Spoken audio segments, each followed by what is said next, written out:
Hey guys, how are y'all? Y'all coming back? Yeah, we'll see you.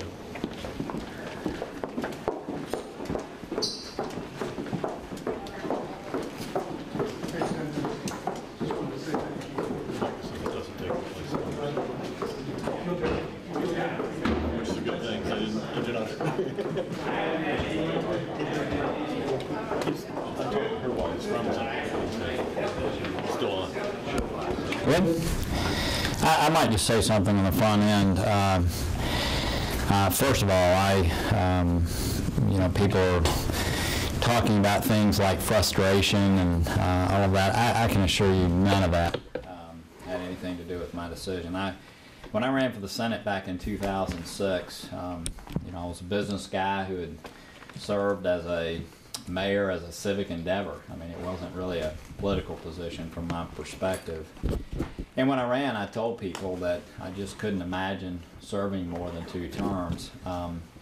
Once I got up here and I became chairman of the Foreign Relations, and I had difficulties thinking about running again in 2012, but I knew what was in front of me relative to the Foreign Relations chairmanship. And so, once you're in a position of influence here, obviously, the pull is to stay. But, I think that I've been the kind of senator that I've been. I know I've been the kind of senator I've been because I've never looked at elections. I came up here to serve, and I've been very frank and direct, and tried to get to the meat of the issues. And so at the end, it was a tough decision. I mean, when you're chairman of the Foreign Relations Committee, and you can make a phone call to almost anybody in the world, and they will pick up, and you can have influence over things that are happening. It's a very difficult job to leave, and so it took a while. I've been talking about this with my family for a year, and talking to other people who might be interested in running for this seat for a long time. So, but it's still tough, and toughest part, of course, talking to your staff.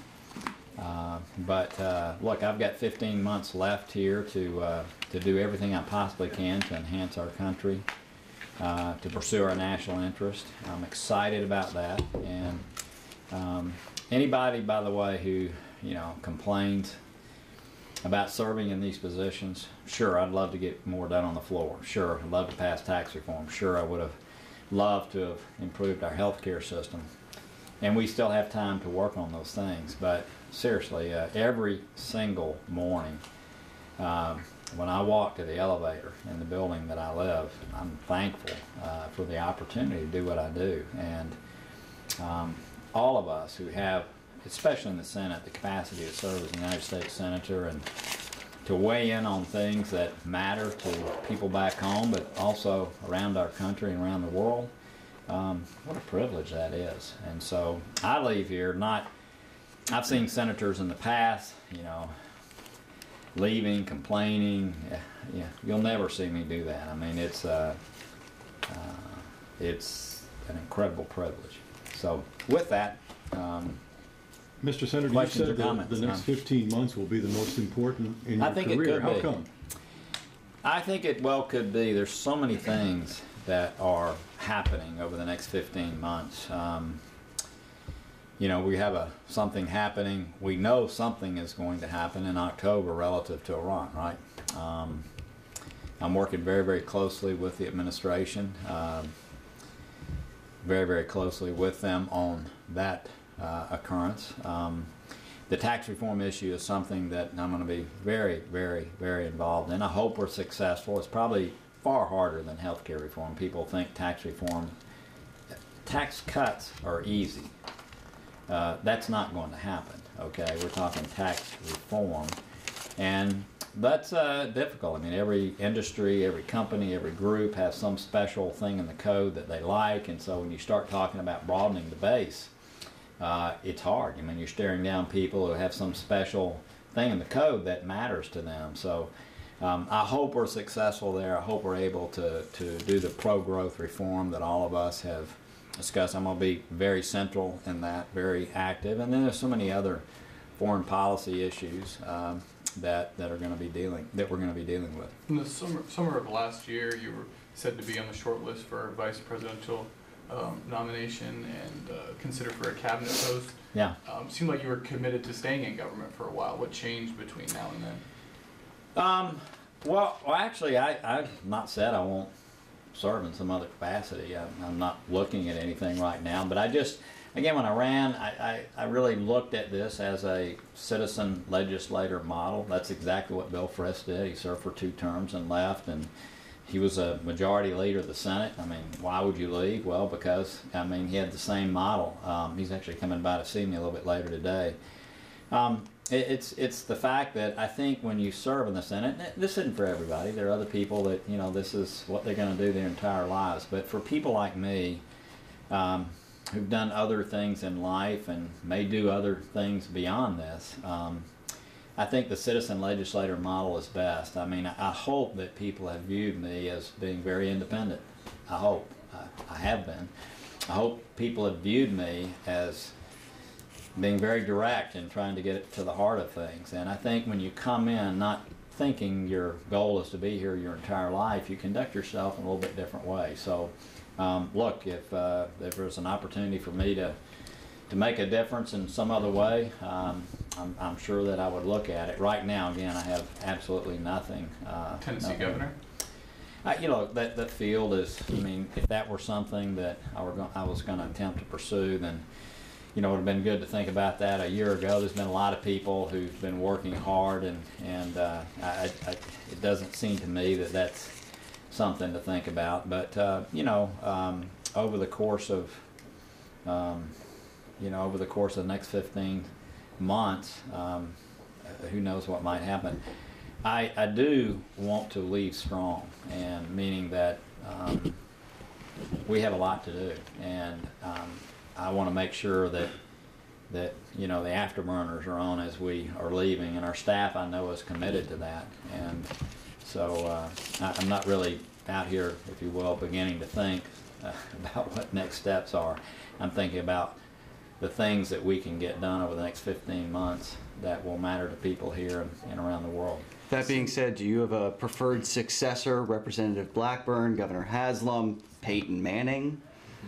Well, I've talked to all of them, you know, and you know, I talked to Marcia yesterday. I talked to Governor Haslam. He's known for some time. Bill is not just governor of Tennessee, but he's a very good friend of mine. I think y'all know his brother was my roommate in college. I've known Bill since he was 15.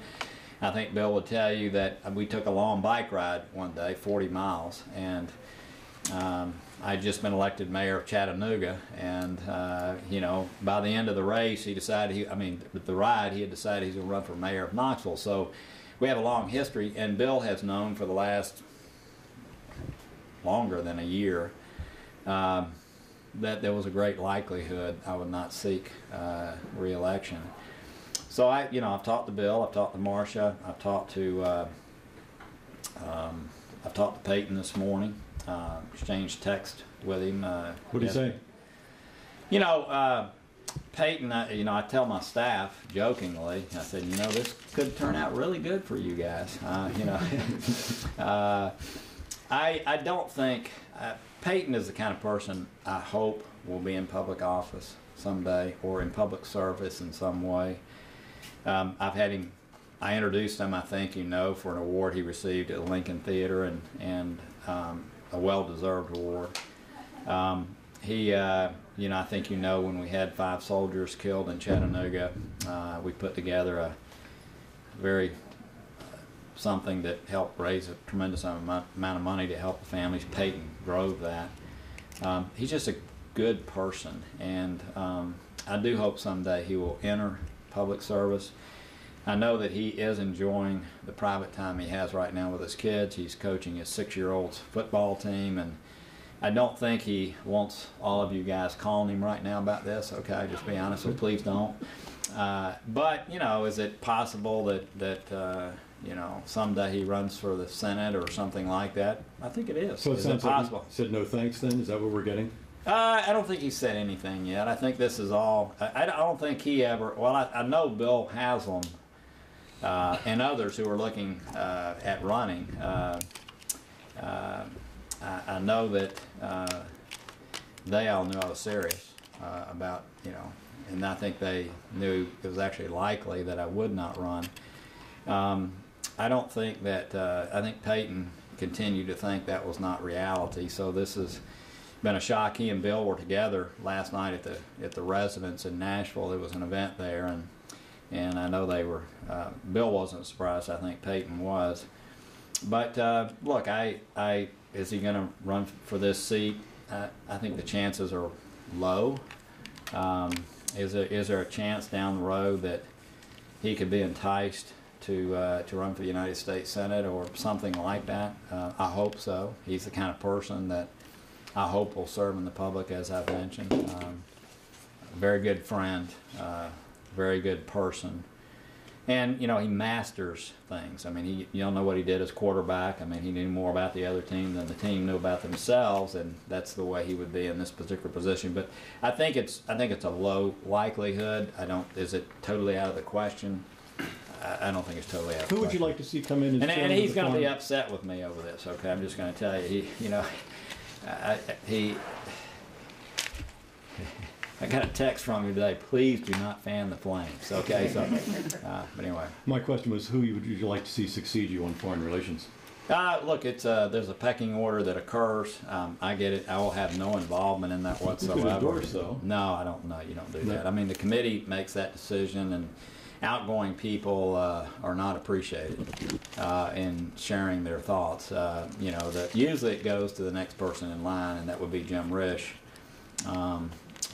That's typically the way the committees work, and unless for some reason he decided he didn't want to do it, my guess is that's who would be the next chairman. And Senator, you mentioned that frustration levels didn't weigh into this. You've been thinking about this well before the last year of politics, but does what's gone on the last year, how politics may be here in Washington, does it make it a little bit easier to make this decision?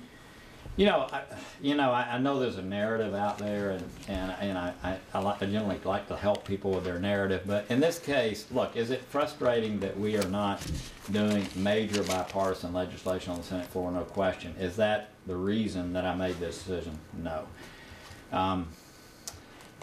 I think that you just have to understand what life is like as chairman of the Foreign Relations Committee. I mean, you still every day, have the opportunity to influence something that is occurring. So there are major things that we need to do on behalf of our nation, and yes, I understand the frustration of the American people. Absolutely. I am equally as frustrated at those things not being done, but I woke up every single day, and today included, walking in, knowing what a privilege it is to do what we do, and I'm in a unique position where so much of what happens, look, here,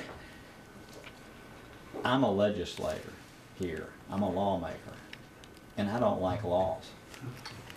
Okay, I don't like laws.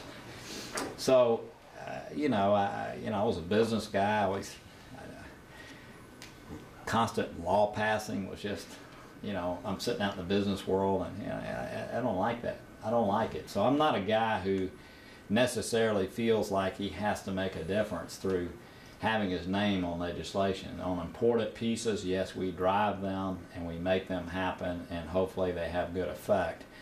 But the bigger place that someone like me, who's chairman of the Foreign Relations Committee, can make a difference is really on influencing the administration, influencing other countries.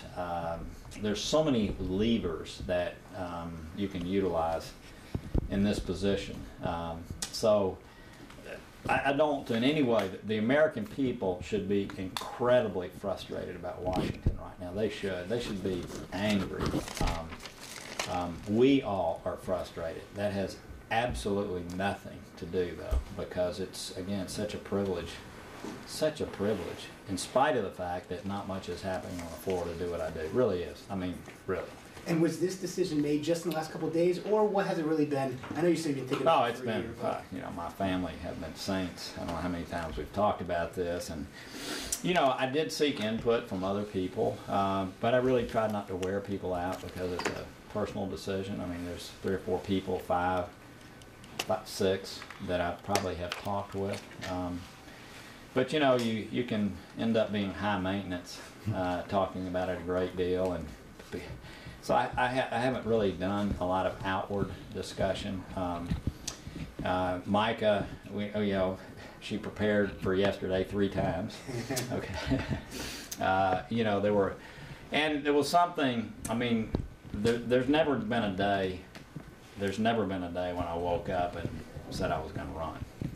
Never. So that It's was always, what it was. It was you were planning on not running, and it was yeah, kind well, of just not being able to pull the trigger on it. I was planning on not running, and then we kept kind of preparing, and money kept coming in, and again, you have people who are here and around the state and around the country that are saying, hey, you can't leave as chairman of the board. You can't leave us here. And so, there's that pull to stay by people who, not everybody appreciates what you do, but by those people who appreciate what you do, there's a pull to stay. But at the end of the day, in my sort of, in my gut, it was never a day that I was absolutely going to run. And I wasn't ready to pull the trigger until I gave myself a final of 12 o'clock yesterday, and 11:58.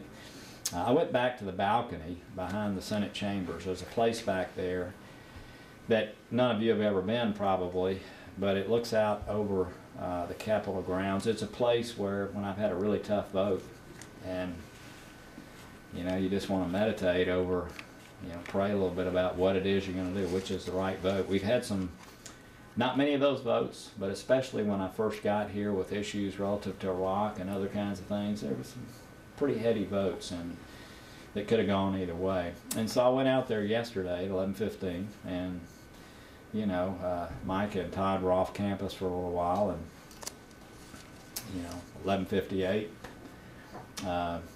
final, and we had a TikTok that was already laid out, had been prepared several months ago, as far as who to call and when and what time. And we had to delay a little bit. The president had difficulties. He was on Air Force One. He's on Marine One first, and can't talk to him on Marine One, and so I had to wait until we had our conversation. But it worked the way we thought it would. And once the decision was made, the toughest part was telling our staff. But other than that, I've been very centered. And I feel very, very at peace and know it was exactly the right thing to do. And I know I'm going on and on, but really to make the decision, I had to think back to what I was thinking when I ran in 2006, and the kind of senator I had hoped to be and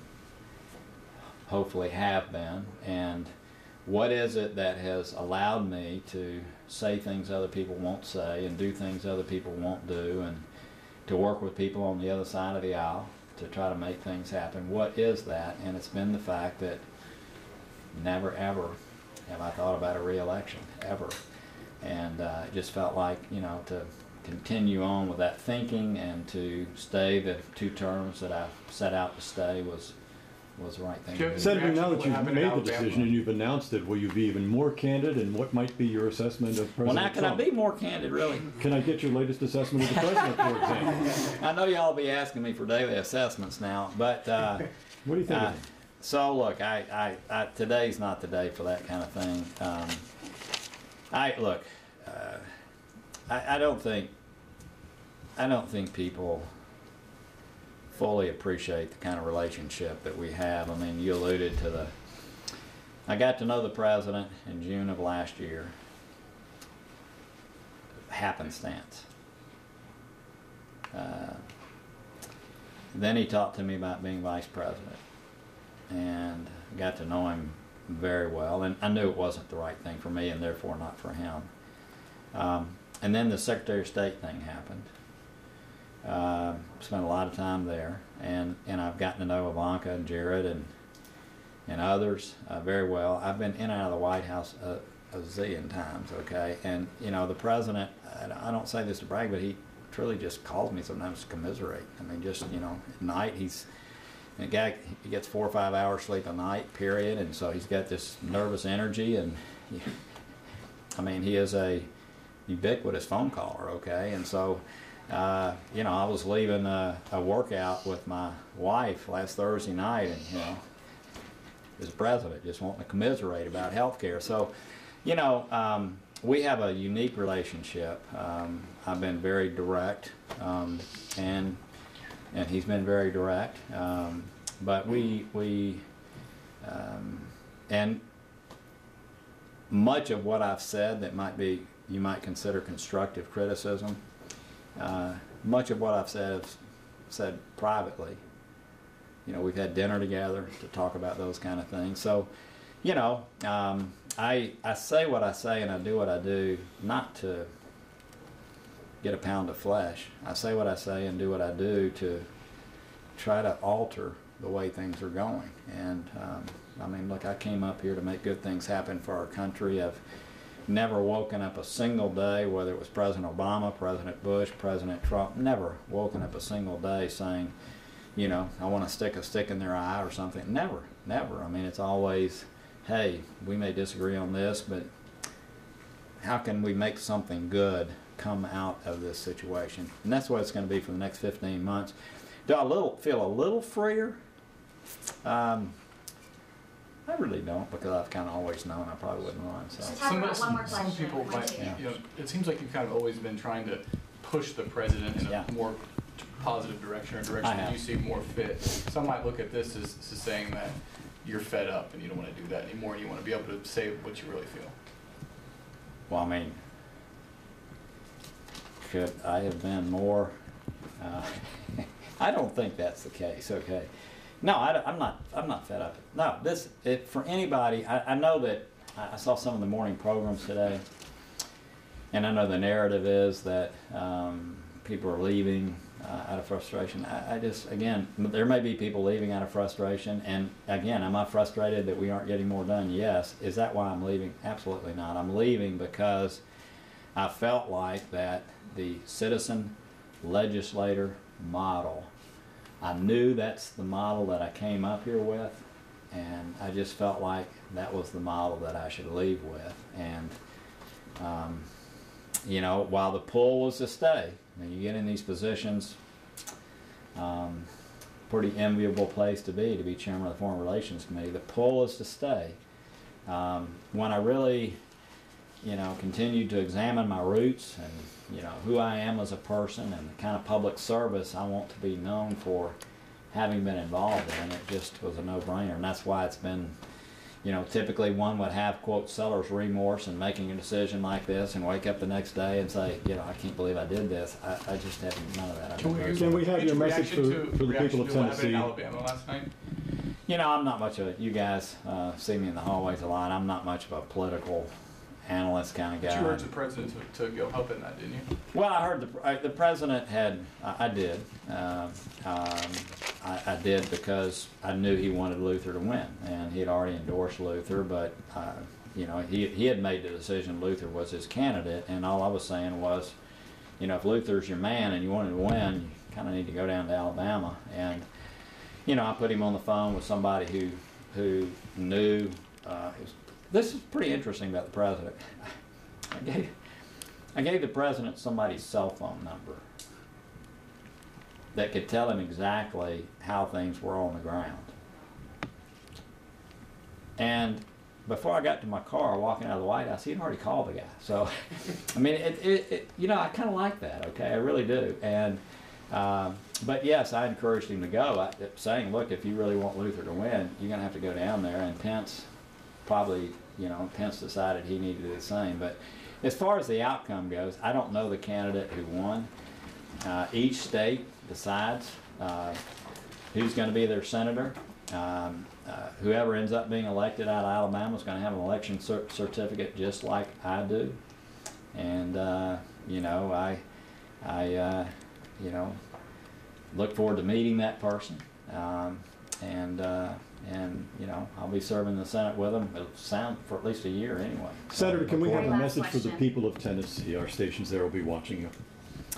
Yeah, I cannot thank the people of Tennessee enough for the privilege of serving in the United States Senate on behalf of our great state, and to have allowed me to do what I'm doing and to serve in the capacity that I am today as chairman of the Foreign Relations Committee and an active member on banking and on the budget committee.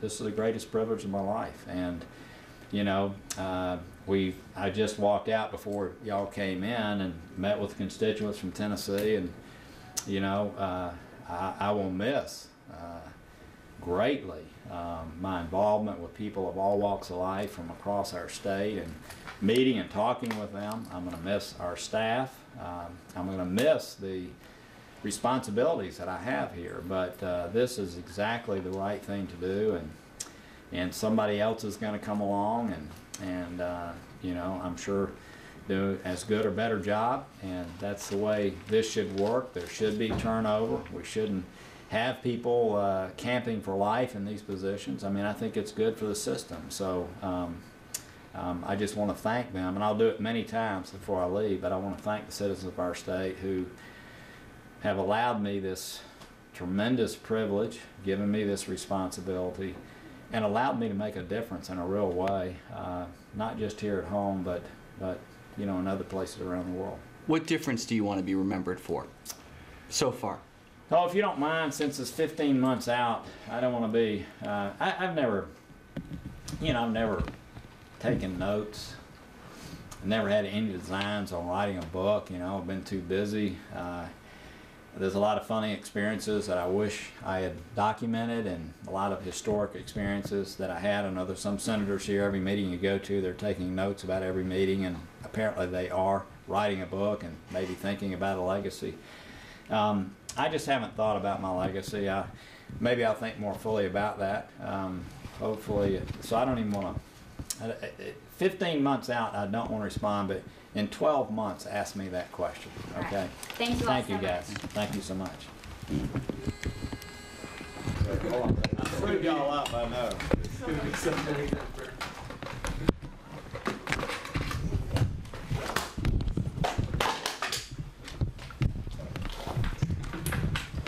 Have you got a thing I need? You hold it? Yeah. You can hold that, yeah. Someone asked me the question about the people that I had talked with about their seat, and people that I think are interested. I think there's real interest by Congressman Blackburn. I think Stephen Fincher, who used to serve in Congress, could well be interested. I talked with him yesterday. The governor, you know, would be a likely person to at least think about it. I know he's got a term to finish and a lot of work that he wants to get done. And then, again, the low likelihood of the other person, but would be Peyton. And again, I don't think that interest is very high at present, but I just wanted to make sure that I also mentioned Fincher, and I didn't mention him in the other comments. Okay, I think those would be the universe of people today that people would want to be thinking about. Again, I think in Peyton's case, you know, I think the interest level is very, very low, and I would not hype that up. I don't think that's something that would serve your TV watchers well, but you know, is it out of the question? No. Is it likely? No. You didn't mention Joe Carr. Yeah, the names that were floated around, we've always known. Well, I don't think any of the names that have been floated around will be people who actually file papers and run, including the person that someone set up a PAC flag. I would be stunned if any of those people ever filed papers. So, you know, a lot of discussions occur. The media reports, not saying this offensively, but we know better. Do you think Okay. Fenton would? What's that? I'm sorry, you were saying at the beginning that you thought Fenton would?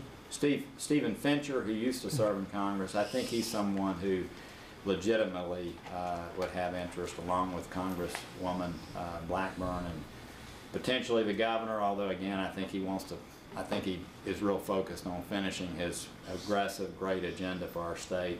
And then, as I mentioned, low likelihood in the other case, but you know, Thank y'all. Thank you, sir. Appreciate it. And by the way, we're not endorsing anybody, and I hope plenty of other people. You know, I ran as a business guy, really, so, you know, there's a place up here for business people. I guess our president figured that out. Okay? Thank you. Thank you.